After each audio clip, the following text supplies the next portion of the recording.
je me suis fait la réflexion que je n'ai jamais voulu axer ma chaîne sur la lecture, bien que ce soit, je pense, ma passion principale après l'ASMR.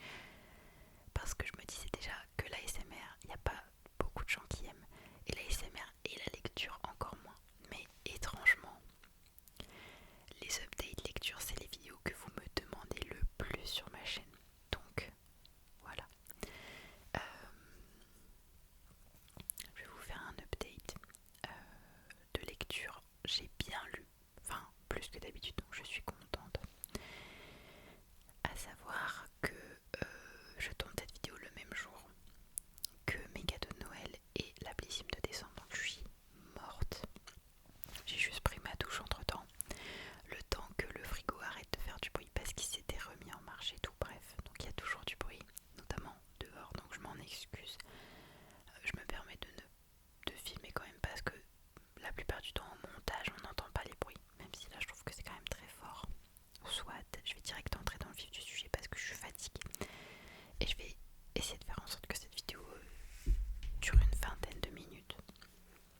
Alors en tout premier, j'ai lu À tout jamais. Ça, pour vous dire, je l'ai lu en septembre.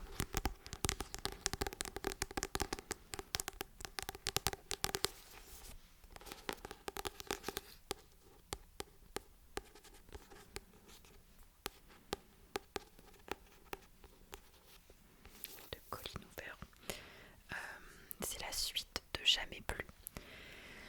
Donc, alors, je vais déjà vous lire la quatrième de couverture. Lily vient à peine de se séparer de son mari Raël après la naissance de leur fille lorsqu'elle retrouve son amour d'adolescence, Atlas Corrigan. Elle savait déjà qu'il vivait à Boston comme elle et qu'il tenait un restaurant dans cette ville, mais est-ce un signe du destin si elle le rencontre par hasard alors qu'elle est prête à aller de l'avant et à oublier les violences qu'elle a subies? Atlas ne l'a jamais oubliée, elle non plus, mais Lily et Raël partagent la garde de leur fille et se voient souvent. Peut-elle tourner la page et recommencer une relation amoureuse sans que Raël s'en mêle? Est-il prêt à accepter que son ex-épouse se rapproche de l'homme dont il a été si jaloux? Atlas et Lily sont adultes maintenant, et si leurs sentiments réciproques restent forts, leur vie a changé. S'aimer peut se révéler un nouveau défi à relever. Alors je l'ai préféré au premier. Il y aura des spoilers dans cette vidéo. J'ai beaucoup aimé l'intrigue autour du frère d'Atlas. Je sais plus comment il s'appelle. Dans ma tête j'ai Lucas ou Léo, un truc comme ça, je sais plus. Septembre, hein, ça commence à dater. Donc je vais pas avoir un million de trucs à vous dire. Je sais juste que cette lecture elle a été beaucoup plus difficile que Jamais plus. Parce que je sais pas, je trouve que là j'étais très très très mal à l'aise à chaque fois qu'on parlait de Riley, à chaque fois qu'il était là. Et en fait, j'en venais à vraiment vouloir que ce personnage disparaisse. Vraiment d'une mort atroce, tellement il me mettait très mal à l'aise. Et je vous avoue que j'attendais une fin un peu plus heureuse. Je suis restée un petit peu sur ma fin, même si forcément la fin est positive, mais je m'attendais à mieux. En tout cas avec Ryle, je m'attendais vraiment à ce que on soit sûr et certain. Vous voyez, qu'il ne soit plus jamais méchant, qu'il ne fasse plus jamais de mal à personne. Mais du coup c'est compliqué à faire sans le tuer. Sauf que du coup il ne meurt pas.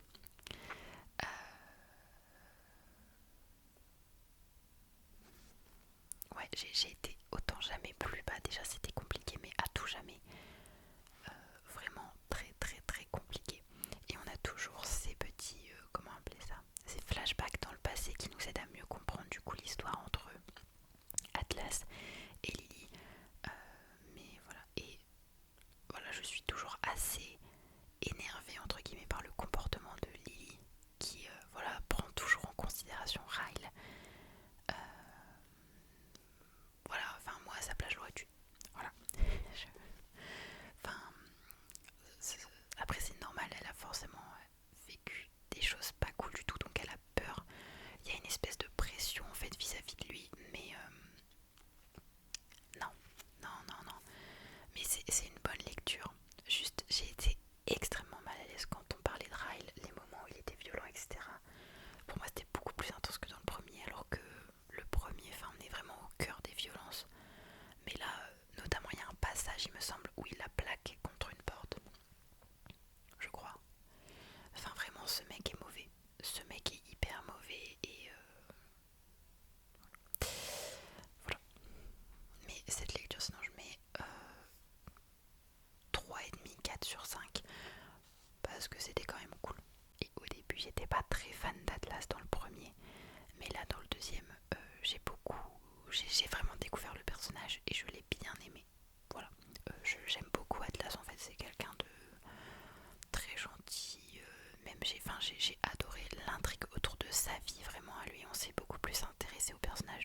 noyé sa fille quelques années auparavant. Heureusement, le charmant monsieur Winchester est là pour rendre la situation plus supportable. Mais le danger se tapit parfois sous des apparences trompeuses. Et lorsque Milly découvre que la porte de sa chambre mansardée ne ferme que de l'extérieur, il est peut-être déjà trop tard. C'est un 5 sur 5. Ce livre, c'est un 5 sur 5. Je veux lire plus de livres comme ça. Et si vous avez des recommandations, je vous en supplie, donnez-les-moi. J'ai adoré. Voilà, au début, le personnage de Milly, je ne l'aimais pas du tout parce que du coup, elle faisait clairement du rentre dedans à son patron. Enfin, je suis passée un peu par toutes les émotions, enfin bref, l'amour, la haine, la colère, bref, j'ai adoré. Et c'est vrai qu'on s'attend pas trop à la fin. Enfin, je me suis pas tellement attendue à cette fin-là en fait. Donc, j'ai été étonnée. Et que dire en fait, que j'ai adoré ce livre. Je me suis aussi sentie mal à l'aise par rapport du coup à Monsieur Winchester. Mais enfin tout se passe super bien. Ce livre il est merveilleusement bien écrit. Je sais pas quoi vous dire de plus en fait, genre juste lisez-le et vous comprendrez. Dès les premières pages on est dans l'histoire. Je me suis vraiment projetée tout le livre en fait. C'était une scène dans mon cerveau. Je revois la maison des Winchester, leur jardin, le salon, la cuisine, la chambre, même la chambre d'hôtel où ils vont à un moment donné. Enfin, mais tout est extrêmement bien écrit, bien tourné. J'adore la plume de Freda McFadden. Et juste, je pense que je vais lire ces autres livres. Il y avait La Psy, apparemment, qui était pas mal. Mais waouh, là, la meuf, elle est arrivée, bam, top 3 de mes auteurs préférés. Guillaume Musso, Morgane Moncomble et elle. Donc là, autant dire que enfin, c'est du lourd, c'est du très lourd. Donc ça, 5 sur 5. En fait, je me rends compte que je donne mon avis, mais je parle pas tellement du livre en lui-même. Mais pareil, lui, je l'ai lu septembre-octobre, donc ça remonte. On est le 26 décembre, là où je vous tourne cette vidéo. Là, je vais déjà un peu plus pouvoir vous raconter des choses sur celui-là. Un meurtre absolument splendide de Julia Seals. Magnifique livre relié. Voilà, il y a une vache qui n'arrête pas d'hurler. Je t'en supplie, tais-toi. Donc c'est un romance-terie, donc romance plus mystère. Le phénomène à ne pas rater pour tous les fans de Jane Austen et d'Agatha Christie. Donc on est un peu dans le délire des cozy mystery qui est en train d'émerger sur TikTok. Selon le code très strict qui régit Swampshire, la fougueuse Béatrice Steele ne possède aucune des qualités attendues d'une dame respectable. Pire encore, elle cultive un goût pour les enquêtes criminelles, un penchant qui pourrait ruiner sa famille si quiconque le découvrait. Alors quand Edmund Croxworth, l'invité de Marc du bal d'automne, tomberait de mort au beau milieu d'un menuet, laissant les invités enfermés dans le manoir avec son assassin, Béatrice ne sait pas trop si elle doit se réjouir ou s'affoler, car le seul enquêteur disponible était un détective londonien en disgrâce. C'est elle que les convives missionnent pour l'assister. Si elle veut rendre justice, Béatrice devra démêler le secret de ses amis, des pièges de l'assassin. Y parviendra-t-elle à temps pour éviter un second meurtre? Une merveille. Une merveille, je l'ai lu comme du petit lait. C'est pas ça l'expression, je sais bien, mais bon, ça fait vraiment beaucoup le focus sur le micro, ça m'embête un peu. C'est un huis clos, je crois. Tout se passe au même endroit, dans le manoir pas des Croxworth, de Daniel, je ne sais plus comment il s'appelle, son nom.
chez les Garrick, un couple fortuné qui possède un somptueux appartement avec vue sur Manhattan.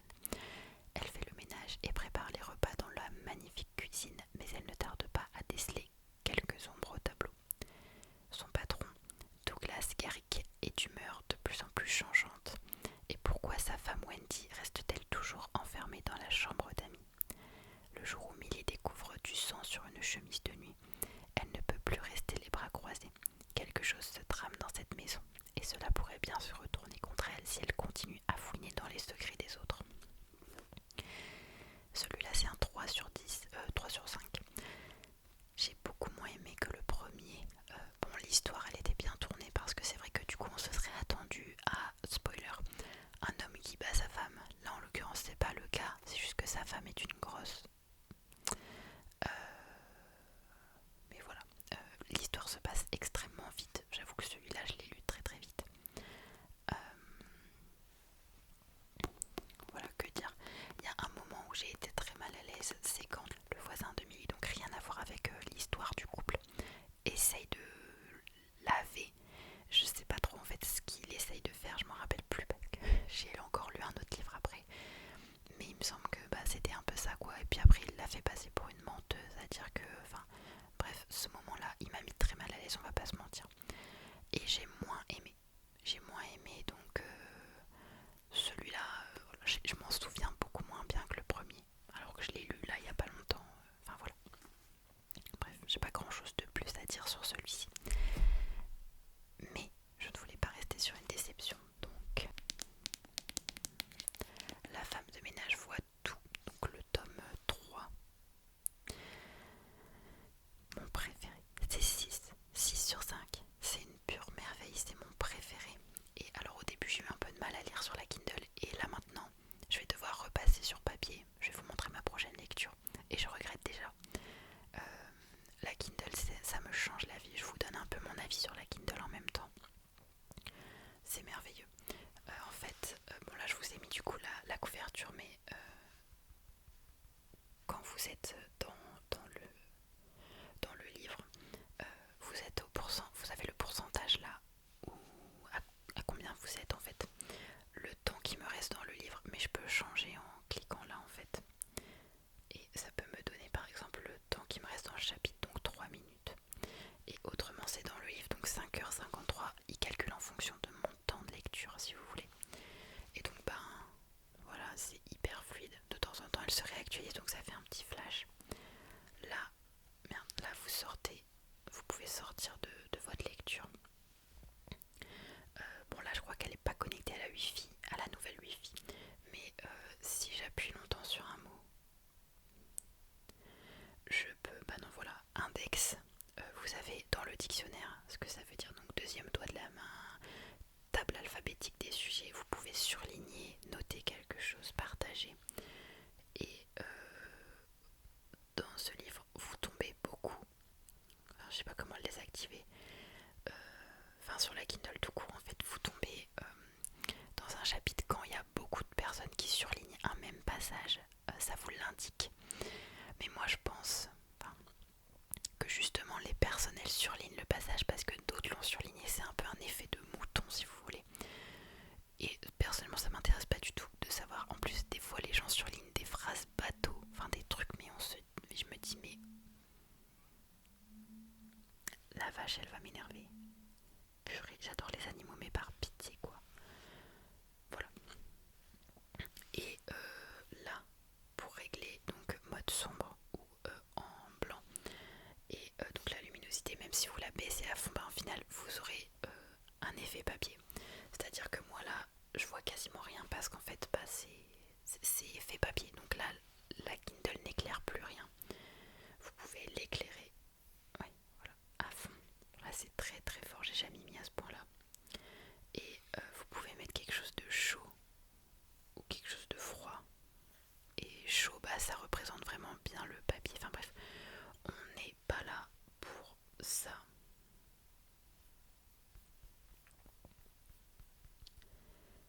Et en fait, que vous dire sur ce livre, je l'ai adoré. J'ai adoré ce livre, le fait que là on soit vraiment dans la vie de Millie, que tout change en fait, j'ai complètement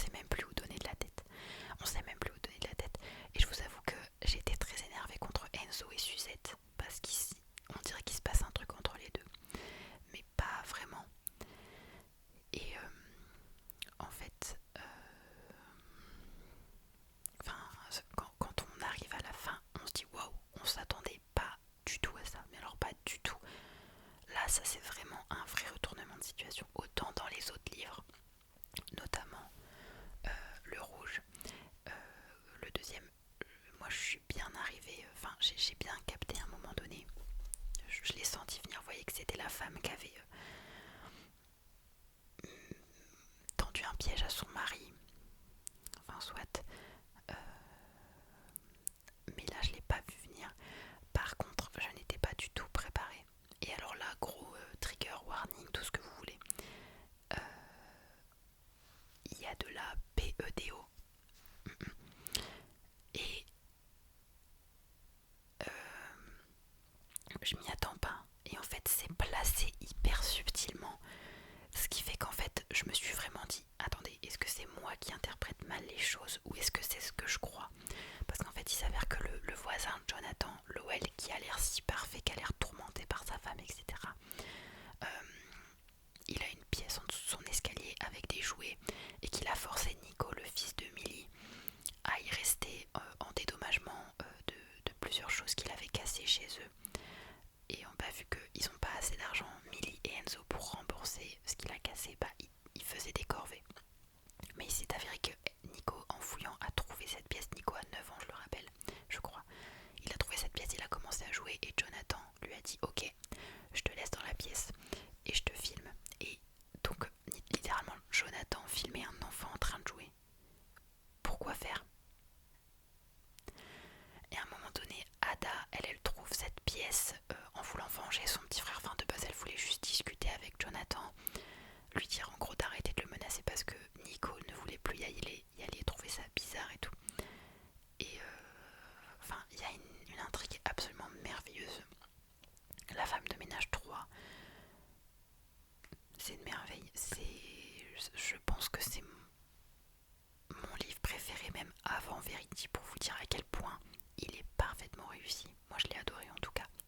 Mais là, le moment du coup du trigger warning m'a extrêmement gênée parce que je me suis dit oh là, ou j'ai loupé peut-être une page, j'en sais rien, parce que les pages au début, je les passe quand même assez vite, on va pas se mentir, mais à aucun moment il n'a été question de ça en fait. À aucun moment il n'a été question de prévenir en mode il y a ça dans le livre. Donc je me suis sentie là hyper mal à l'aise à ce moment là parce qu'en plus c'était vraiment dissimulé. Enfin, c'est le seul truc qui m'a déplu réellement dans le livre. C'était vraiment que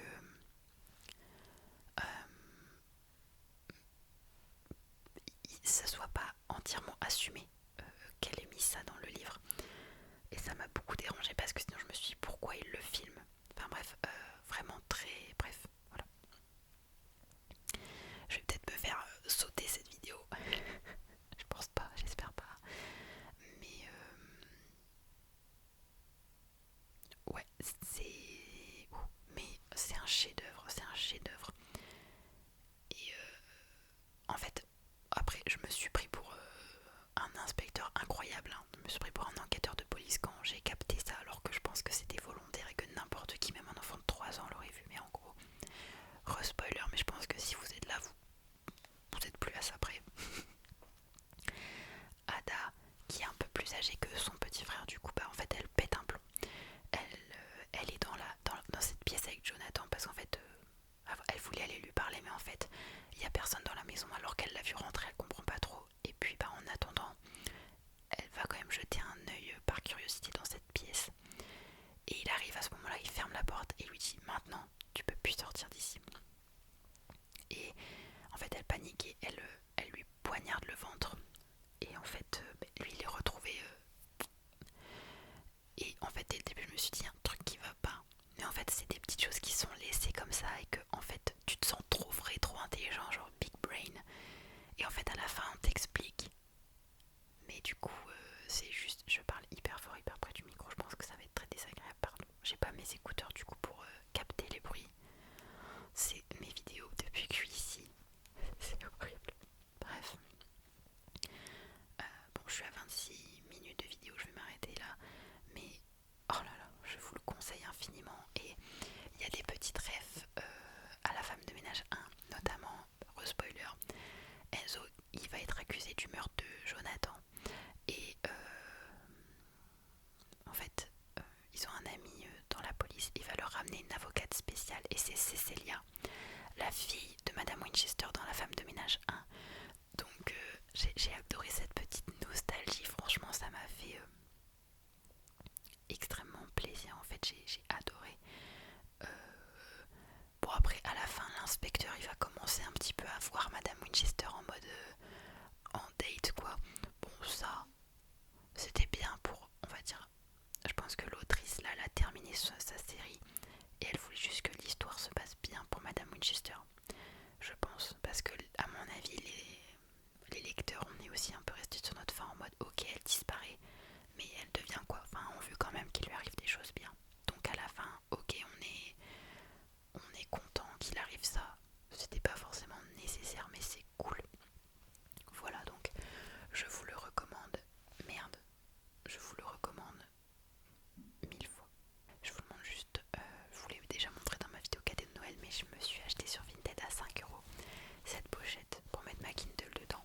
Voilà, elle est très jolie. J'ai fait une bonne affaire. Là du coup le livre que je vais lire,